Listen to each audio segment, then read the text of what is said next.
Imagine a sweltering summer night in rural Kentucky, 1955. The air was thick with heat, trapped inside the humble wooden houses scattered among the dense forests. Outside, insects droned endlessly, frogs croaked from the ditches, and the wind occasionally rustled the tired old trees.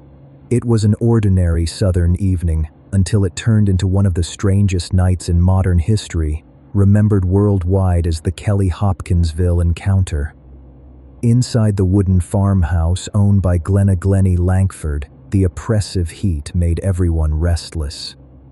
Glennie lived there with her 3 young children, and that night the house was crowded with family and friends. Her 2 older sons, Lucky Sutton and J.C. Sutton, along with their wives Vera and Aileen. Also present were Billy Ray Taylor, a young man in his 20s, his wife June, and another friend, O.P. Baker. In total, 11 people squeezed into the small house trying to escape the suffocating August air. When Glennie complained that they were out of water, Billy Ray volunteered to fetch some. He walked the 100 meters toward the well, bucket in hand. As he waited for the splash of water, he glanced up at the dusky sky, and that's when everything began. Billy Ray saw a shining metallic object, round and glowing, streak across the heavens, trailing a rainbow of colors before disappearing behind the distant trees. A dull thud echoed soon after, as if the object had struck the ground nearby. Panicked, Billy Ray sprinted back to the house and declared that he had just seen a spaceship. At first, everyone burst out laughing, convinced he was joking. But his trembling voice, wide eyes, and shaken demeanor were no prank. Still, the group tried to brush off the tension, suggesting he had only seen a shooting star or meteor. Determined not to be dismissed as crazy, Billy Ray persuaded Lucky Sutton to come with him to check. They scanned the tree line, but saw no fire, no smoke. Then, as twilight deepened, they heard something. Branches snapping, followed by a faint glowing light drifting between the trees. Their hearts froze. Emerging from the darkness was a small figure, no taller than 4 feet, with an oversized round head, large pointed ears jutting upward, and arms so long they nearly touched the ground. Its eyes blazed with an eerie yellow-green light, shining like twin headlights. Most horrifying of all, it didn't walk. It seemed to glide silently across the ground. Terrified, the 2 men shouted and bolted back into the house, slamming the door. Glennie, hearing the commotion, insisted it was another foolish prank meant to scare the children, but when she herself glimpsed a strange figure flickering at the back door, she screamed. Immediately, Billy Ray and Lucky grabbed their weapons, a shotgun and a rifle, stationing themselves at the front and back. Moments later, a creature appeared at the rear door. Billy Ray fired. The shot struck the figure, knocking it backward with a metallic clatter, as if a tin can had been struck. But seconds later, it rose, unharmed, and scurried into the woods. Billy Ray stepped cautiously onto the porch, his rifle still smoking. Suddenly, a spindly hand with long claw-like fingers reached down from the roof, grasping for his hair.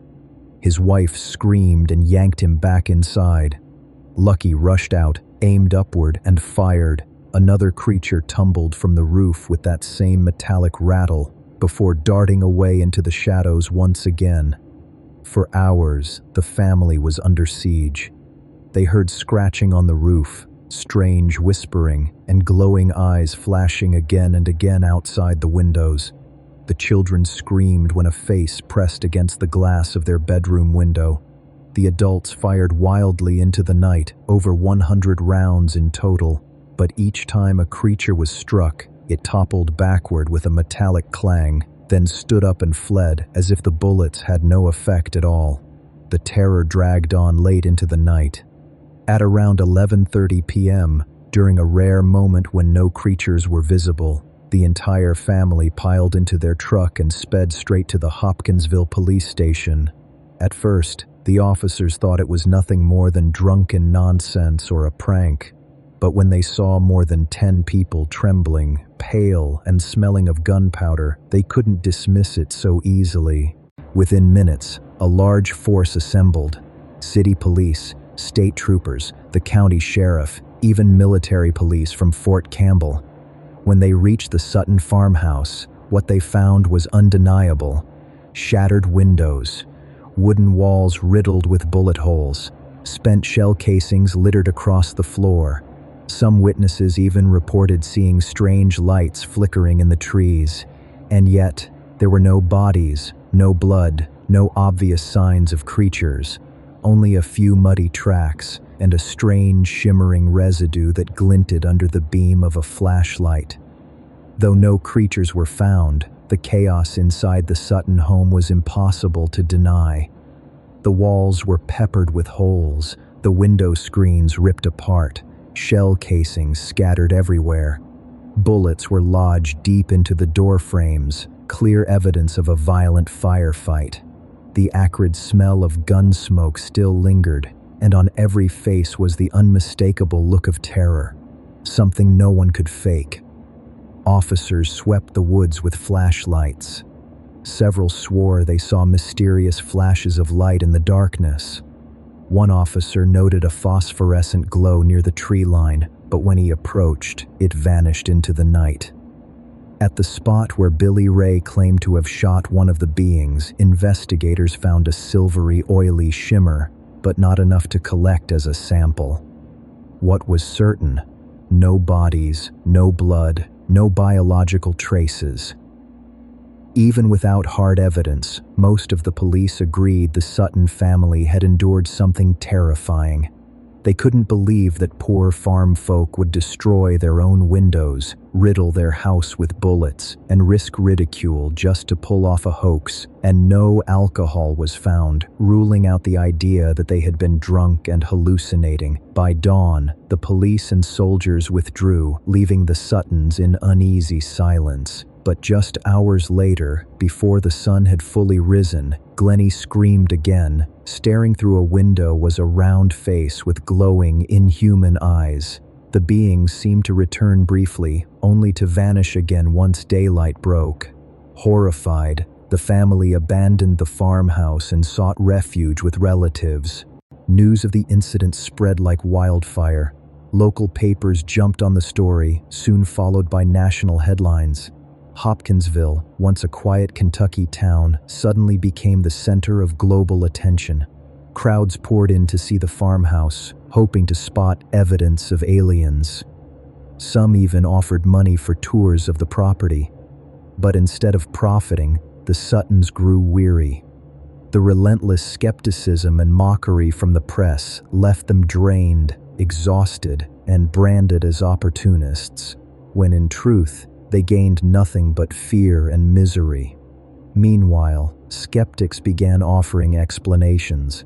The most prominent was the theory that what the family saw were not aliens at all, but great horned owls. These are large predatory birds with glowing yellow eyes, active at night, and when they spread their wings in the darkness, they could easily be mistaken for strange creatures. They also emit unsettling screeches, which could have terrified the children. At first glance, the owl theory seems plausible, but there are glaring problems. Great horned owls rarely stand taller than 3 feet, far smaller than the 4-foot or more creatures described by the Suttons. They fly with wings, not glide across the ground as witnesses reported. And most importantly, owls are not bulletproof. It is impossible for them to be shot at close range with a shotgun, fall over with a metallic clang, and then simply fly away unharmed. Other skeptics suggested this was the product of collective imagination, mass hysteria fueled by fear, superstition, and religious fervor in rural Kentucky. But if so, how do we explain the remarkable consistency in the testimonies of more than 10 witnesses, including small children? How do we explain the fact that local police officers, accustomed to strange and even ridiculous reports, still noted the family's fear as genuine and overwhelming? The Kelly Hopkinsville incident quickly became a battleground of interpretations.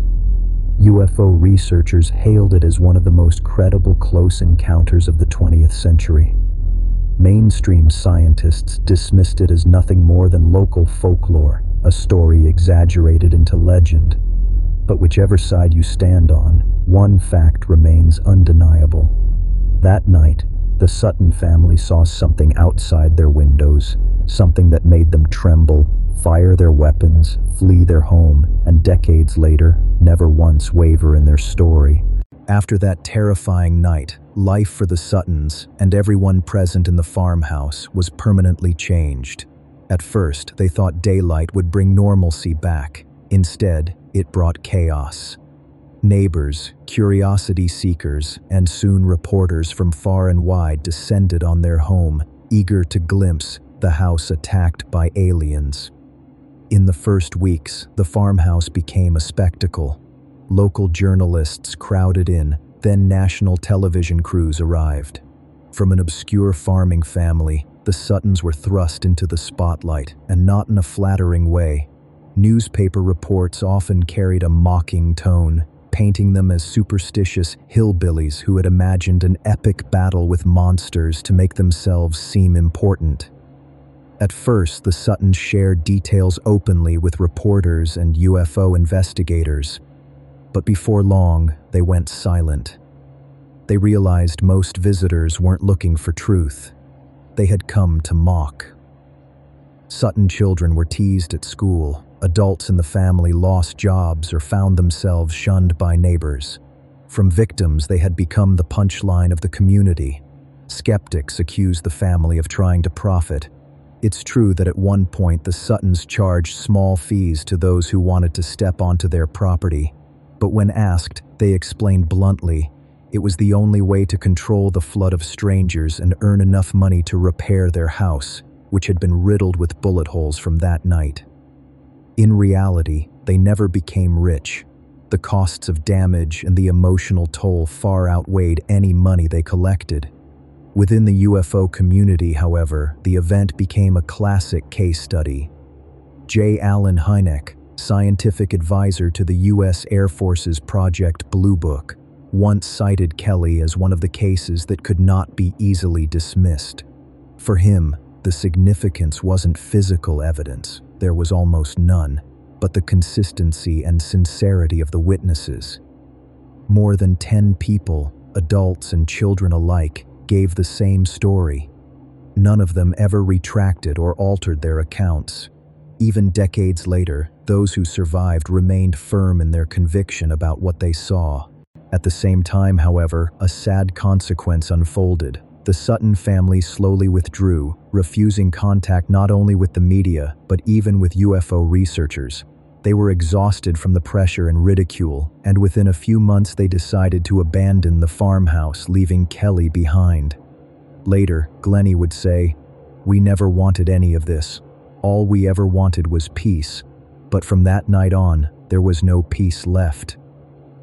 The media of the day had already turned the Kelly Goblins, the so-called Kentucky Goblins, into a piece of folklore. Radio and TV shows spun the story into entertainment. Cartoonists drew the beings with oversized heads, pointed ears, and glowing eyes, portraying them as laughable monsters. But for the Sutton family, there was nothing humorous about those memories. The night of August 21st, 1955, remained a scar forever.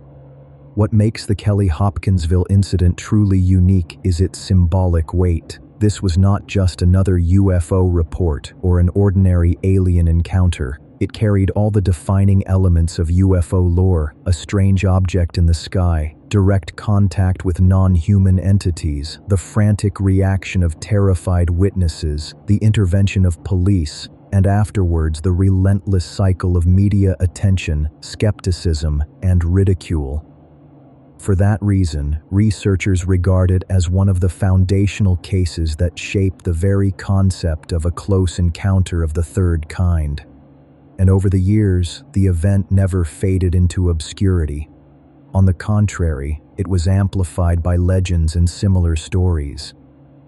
In Kentucky, people spoke of the Little White Men, a local folk legend that predates 1955, describing small, luminous-eyed beings that lived in caves and occasionally emerged to harass humans. The striking similarity between this folklore and the Suttons' experience led many researchers to wonder, did they truly see extraterrestrials that night, or were they witnessing a living manifestation of ancient myth? As the Kelly case slipped from newspaper headlines, another layer settled over it, a layer of legend and speculation. No one could deny that for the Suttons, the night of August 21st, 1955 was real. The only question was, what exactly did they face? For those who embraced the UFO hypothesis, the answer was clear. An unidentified flying object had either crashed or landed near the farm, and the beings the family encountered were its crew. This interpretation rested on two pillars. First, Billy Ray Taylor's testimony that he had seen a glowing, flying disc streak down from the sky.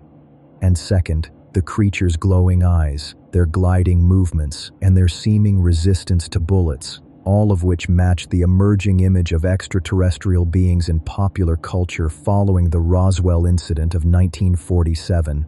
But for skeptics, a different explanation proved more compelling. Researcher Joe Nickell, a member of the Committee for Skeptical Inquiry, CSI, argued that the so-called Kentucky aliens were, in fact, nothing more than great horned owls. These owls can reach nearly a meter in height, with large golden eyes that gleam in the dark, silent flight, and razor-sharp talons when attacking. In a state of panic, a rural farming family might easily mistake such owls for something otherworldly, and with the family firing off hundreds of rounds throughout the night, it's possible that the gunfire itself and the heightened fear led them to believe the creatures were somehow bulletproof. However, this theory faces serious challenges. First, owls do not glide or hover across the ground the way the witnesses described. Second, they do not emit metallic clanging sounds when struck by gunfire. Third, even the largest owls cannot stand upright on two legs in the posture of a humanoid figure.